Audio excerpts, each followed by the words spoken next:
living in Atlanta, and Atlanta is a space where you see Black professionals a lot in various fields, various career paths. But growing up in Florida, it was a very different story. So I kind of have mixed experience with Black women being in positions of leadership. And myself, I am in academia. Welcome to Wine and Liberations, the podcast that uncorks the world of fine wines and explores the art of living a liberated life. I am your host, affectionately known as Dee. I am a wife, mother, business owner, and I am thrilled to be one of your guides on this captivating journey. And I am your other host, the Professor Bay. I am a mother, college professor, writer, and creative. Grab your wine, relax, be yourself, catch a vibe, and let us guide you as you get liberated. Yes, we are here again. Yeah. It has been 6 months to a year. Yeah. Oh, wow. Yeah, it has. It has. So, What did you heard? Darn it, damn. you said it's been 6 months to a year, and that's when. Okay. It's been 6 months to a year, and as always, I'm very honored and privileged to be in this space with you yet again. Yes. As we tackle another unsurfaced space. So, yeah, we are now the Wine and Liberation podcast. And I guess we better reintroduce ourselves to, people, for those that don't know us. Yes, tell us who you are.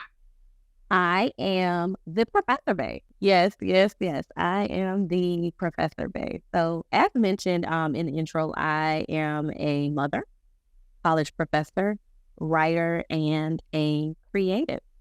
And you are? I don't have a cool name yet, but I'm gonna get there when I figure it out. But as stated in the introduction, I am a wife, a mother, a corporate entity in its own, and an entrepreneur. I have Tea with Gwen, where I do custom teas, and I'm doing healing through the soul through it. So it's been a purpose that I fulfill. It's also, I guess you could say, I'm a book club day in various entities. I am definitely that bookworm that's been able to come out of her shell more. Okay, good. So, yeah. I know. Wait, I have my fancy spill I need to do. Okay. I'll make sure that we do. Okay. Because our viewers join us on this voyage, we want to ensure that you grab your glass of wine, relax, and join us on the Wine and Liberations podcast and our social media. Subscribe now so you never miss an episode, as well as be sure to connect with us on our personal Instagrams. I am at Tea with Gwen. What are you? I am the Professor Bay on Instagram, on TikTok, and on Facebook. Yes, I'm all those above too. Share your own wine experiences with us and join our vibrant community as we get ready to sip, savor, and liberate your senses. I'm so excited to say it. Yeah. So you talked about the wine. Wine is in our name. So of course we need to take a toast, give a toast before we dive into this thing. So hold up your glass. Cheers. What are you sipping on? What's your palate?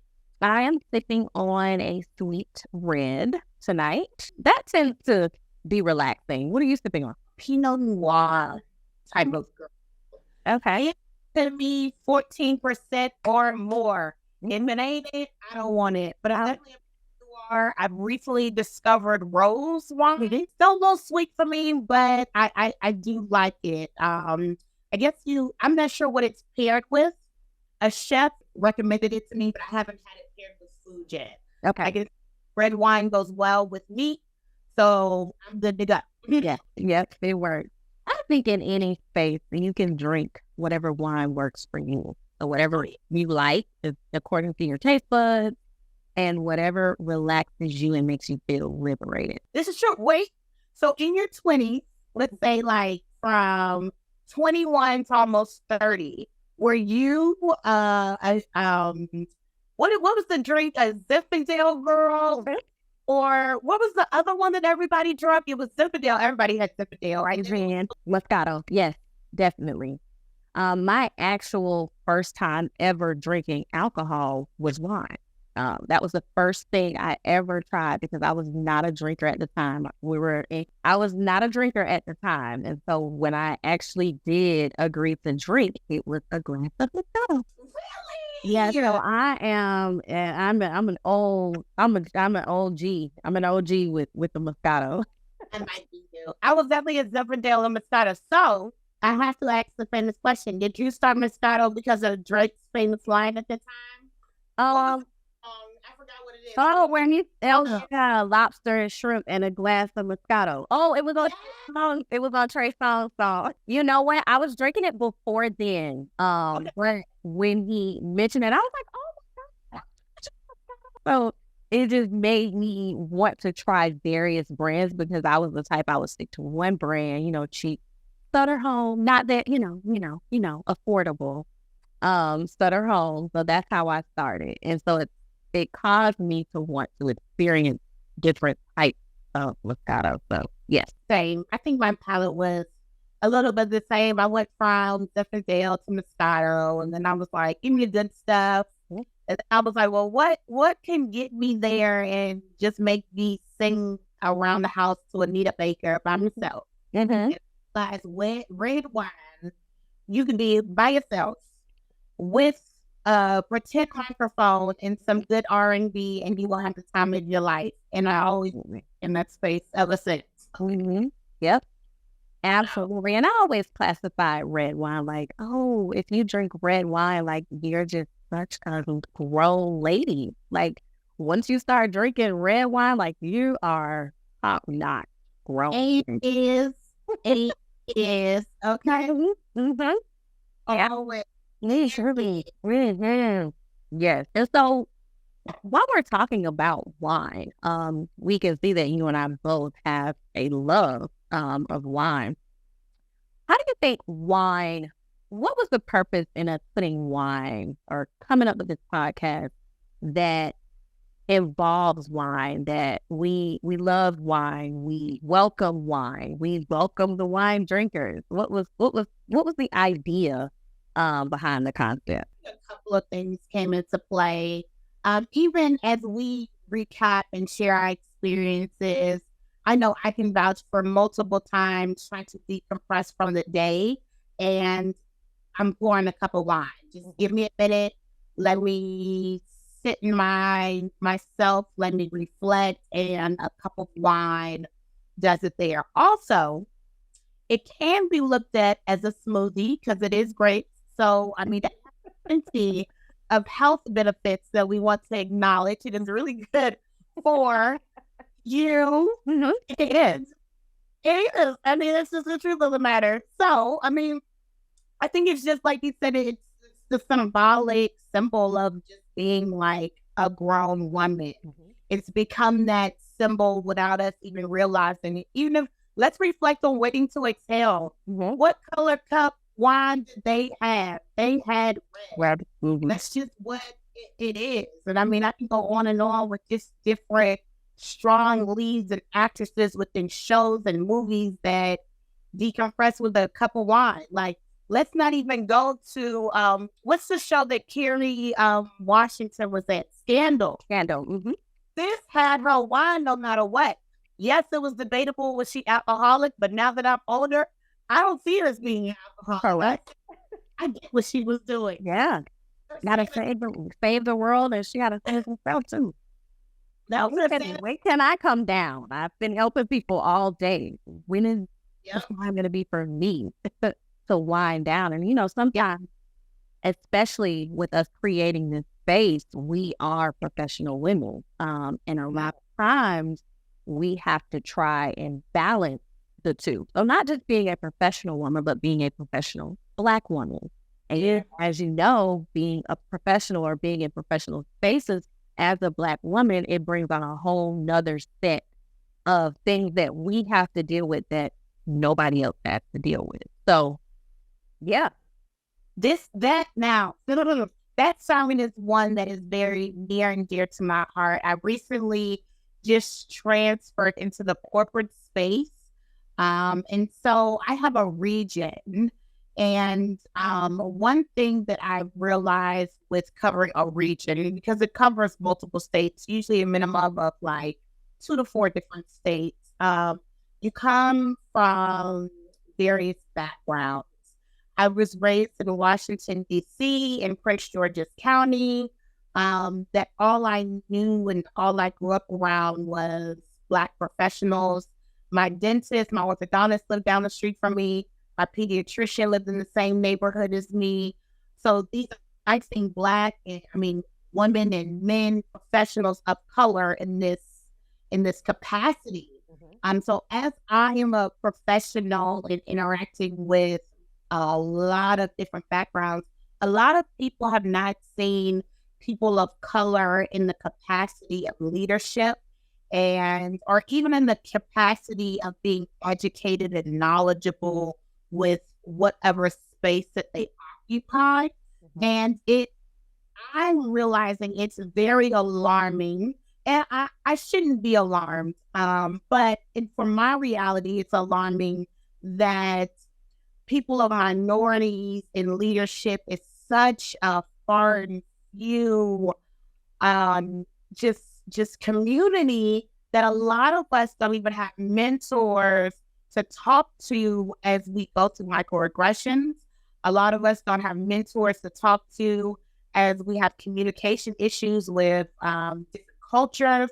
A lot of us don't have people to talk to on what avenues we should take or how to protect yourself through documentations and emails. Like, we don't have that. So within this space that we are creating, I would definitely love for us to talk about that, how to deal with HR, how to protect yourself, and how to step away when we clock out. And you clock out at 5, don't touch that phone that they gave you. Don't touch that computer that they gave you. Enjoy your space, because if you drop dead today, the famous saying is, your position will be open tomorrow. That is so correct. I want us in this space to encourage a work-life balance. And I will acknowledge that doesn't exist. But I want for all of us to choose for it to exist. I recently took a week off of work for mental health. I went nowhere. I did nothing. I had nowhere to go. I had no vacation plans. I got up and I chose vibes every day for a whole week. And I want majority and more of us, and if not all of us, to choose vibes. I don't want this today. I'm going to take PTO. And that's what we need to start doing to take back the stress that has been dumped upon us from spaces we occupy because of goals. Yeah. And then that's just what it comes to. Like, we don't have to occupy this space. We choose to. So since we're choosing to be here, how can we maximize it in a way that is beneficial for us? And I can relate. I can relate to everything that you said. I'm living in Atlanta, and Atlanta is a space where you see Black professionals a lot in various fields, various career paths. But growing up in Florida, it was a very different story. So I kind of have mixed experience with Black women being in positions of leadership. And myself, I am in academia. And if you know anything about academia, there is very few of us in that space. Of course, you see us in terms of HBCU, but if you're outside of the HBCU space, then there are not many of us. I believe, and I don't want to misquote this, but the percentage is under 5% of Black women that have tenure at colleges and universities. And so the space that I am operating in and that you're operating in, I can definitely relate to you. And when I first started in academia, I was at a PWI, and I was the youngest, and I was the only Black instructor in the building, on that team, in that department. So just being in that space, I can totally relate to how you feel, and I'm sure how other Black women feel in those spaces. And so we want this to be a space where you can pour your wine, you can relax, you can let your hair down, you can be your authentic self. Mm-hmm. Totally agree with that. So let me say cheers to you, okay? Cheers. Because one thing I acknowledge on both of us, we have both kicked ass to get to where we are. I am in the same realm as you. I am the youngest. I am the cultural one. I'm in here with locks and tattoos.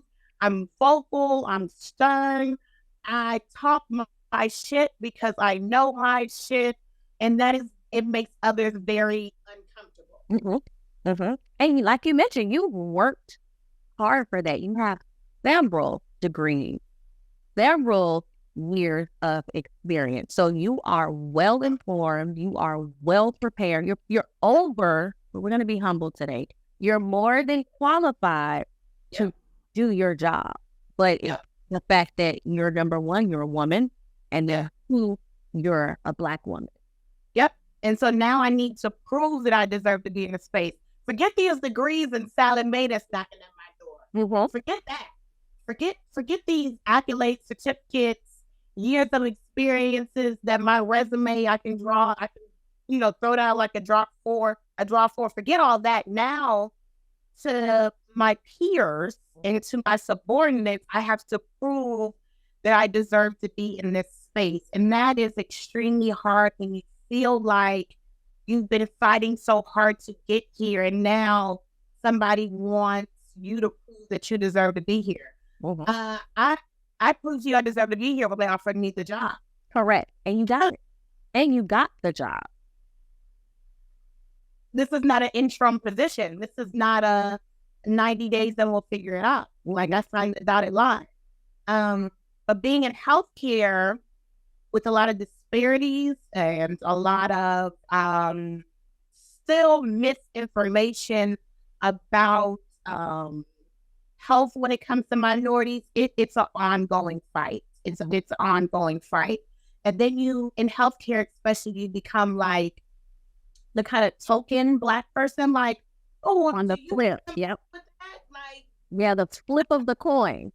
So you have the flip of the coin. Then you, like we said, you become that token. And when you become that token, it's always as if you are being watched. But you always have to have your shit together, no matter what. We never are allowed to go into those professional spaces, go into our careers having a bad day. We're not allowed to do that. And so when we step foot in these places, in our careers, in our jobs, we have to turn it off. And that can become very exhausting to be in a space 6 hours, 8 hours, 10 hours, 12 hours, where you are not able to just breathe. And so I agree. Coming home from being this person for a long period of time, I'm pretty sure we are all exhausted. We're exhausted. And so we have to create space where we are able to relax and we're able to unwind. We're able to bring it down from having these various roles all throughout the day. Yeah, I agree. I can say personally and professionally, I have never been taught how to departmentalize.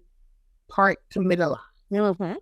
Right, try to be fancy. Yeah. Me, like you said, like home could be home, finances could be finances, but when I step into work, all of that has to go out. Mm-hmm. Anybody else, any other race, can have a bad day because of home and kids and finances, but I need to leave all that at the door and I need to be present.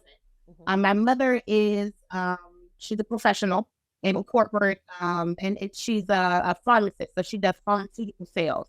And so I know one opportunity that was missed for me is just teaching me how to function within those realms. Now, as I'm older, I call her and she goes, yes, I remember being where you are. And I remember those tears of frustration. I remember that, but my mother did so well of protecting me for so many things. I never saw that. And we So did now that as I'm mothers. actually going through it myself. It has me questioning my worth. It has me questioning my mental health. It has me questioning, did I make the right decision, or is this too much for me? And a lot of us get here, and like I said, we don't have those mentors to let us know that this is a common feeling. This is a common space.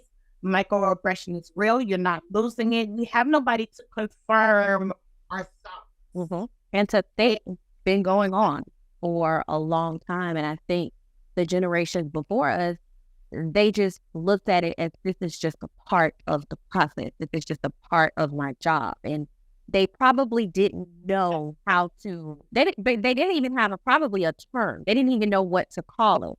And so they just looked at it, well, this is what I have to do in order to have this career and take care of my family and get attached or attack these goals and do what I need to do. So this is just a part of it. And so they didn't even realize that it was probably something that they needed to talk to future generations about. So here come us, millennials, we recognize things and we put names on things and we bring awareness to things that generations before us, they just didn't have the know-how. They didn't know how to do that. Yeah. Very great segue. Because did you know that July is National Minority Mental Health Month? Wow. As we talk about the balance, how do you stay on top of your mental health, or what are your tips to decompression as you go through your microaggressions or any obstacles within your professional realm? For me, self-care and self-love are two things that are non-negotiable at this stage in my life. I have been able to I'm learning how to separate work from my personal life. So I'm going to just tell you, one of the things that I do after I get home from a long day of work is shower and pour my glass of wine. And pouring that wine, some nights I'll journal to get out those thoughts. I'm usually a person that works out in the morning, and I recently started doing Pilates. And so I'm loving that.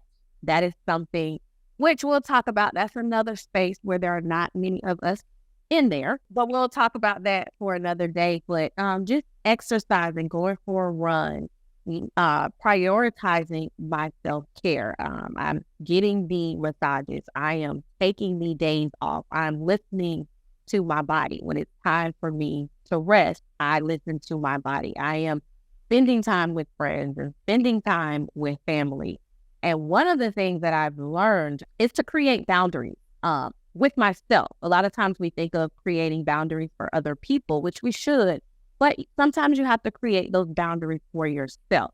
Yep. I am off of work. The laptop is closed. I have a phone now, and Lord, let's just hope they don't watch this. The phone is dead for work. I don't even turn the phone on.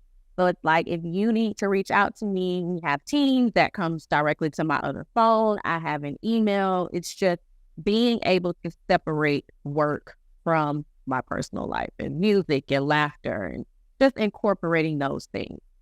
How do you? Same. So we are almost the same. Couple of differences. So for my mental health, I've become more intentional about the spaces that I occupy. So I have made a pledge to myself to do something that speaks to my social butterfly.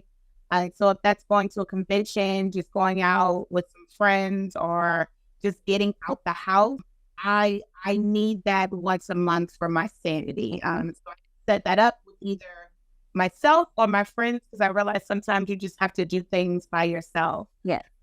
Recently got into grounding. My backyard, I will walk around without shoes on and get direct friction and contact with the earth to recharge myself. And I have also been intentional about exercising, but not only exercising, sweating.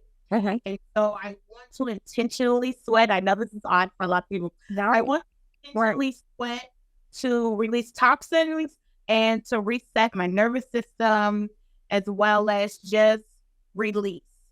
Sweating has a lot of therapeutic mechanisms behind it that we truly do not acknowledge as we should, because most of us want to keep our hair together. But if I can sweat, I am halfway there. So I have been working out every day. I know some people only do 5, 3, but I realize if I do not have that upward movement, I'm not sleeping good. I'm tossing and turning about work like most people. And then I just feel better all around. But like you, I have a work phone. Can't tell you where it is. So it's always on vibrate. I put Teams on here. I have focus time set on my team. Do not disturb. Yeah. Yeah. So you cannot contact me outside of my working hours. I set boundaries with myself for my sanity. I do massages. Yeah. My husband pours into me. I will give him all the credit. So I have a monthly massage subscription that I partake in. So I'll give him that. Then I do want to acknowledge my husband on something right here. I have a new mantra for the season that I'm in. Okay. Morning, he spoke life into me, and he said, it is a marathon, and you choose your pace. And that just was a light bulb for me. So I want to encourage everybody to understand it's a marathon, it's not a sprint, and your competition is yourself. So if your pace is slow and steady, if your pace is a moderate jog where you're sweating, or if your pace is how fast can I get to the finish line, I want you to choose what works for you, not what society says, or not what influences around us say. Ooh, yes, yes. And shout out to your husband, positive influence. Yes, yes. Shout out to him. And you mentioned a lot of things, and I definitely think pouring into yourself is a great way to start. However you choose to do that, whatever your self-care looks like, start taking those solo dates, like you mentioned. I've been doing that as well. Get you some hobbies. I noticed that I've spoken with a lot of Black women who don't have hobbies outside of their children, outside of their spouses, outside of their careers. And so creating hobbies for yourself, trying different things, being open-minded to try these various activities, because you never know what you will like. You never know the craziest things. Why do you think a lot of us don't have hobbies? That's a great topic. Not to segue off, but I think having a hobby does have to do with a lot of your stability and mental health as well, because it gives you a way to escape. Yes. So why don't you think a lot of us have like hobbies? Because we haven't created that space. A lot of times I think we are not aware. We're simply just functioning. It's routine. We wake up, we get ready for work, we take care of our children, we manage the home, we manage our businesses, we do all of those things. And so I think our minds are so filled with what we need to get done as Black women that we don't create space. And so I think first you have to be aware that you need to create space. And it's of course uncomfortable, because again, we feel like we have to pour into everyone else and then we come last. But as the saying goes, you can't pour from an empty cup. So yeah. I think just being aware. A lot of us are not aware because, again, we're just too busy handling life. Life be lifing. And if you're not in a space, if your mental health is not, if you're not there in terms of your mental health, then it's not even a thought that's going to cross your mind, because you have to pay for it. Mm-hmm. Gems you just dropped. Because even in my introduction, I realized I identified myself as a wife and a mother before I identified who I was as a person. Okay. Mm-hmm. And that's because although being a wife and a mother is a part of my identity, I was born Darielle before I became a mother. Correct. So, ladies, as you introduce yourself, do you first and then your additional accolades, because my identity is not that wife and mother. Mm-hmm. It is a part of me. Mm-hmm. But calling your role. Mm-hmm. Right. Mm-hmm. Yeah, I'm a whole person I'm like, I had the sauce before I became a wife and a mother.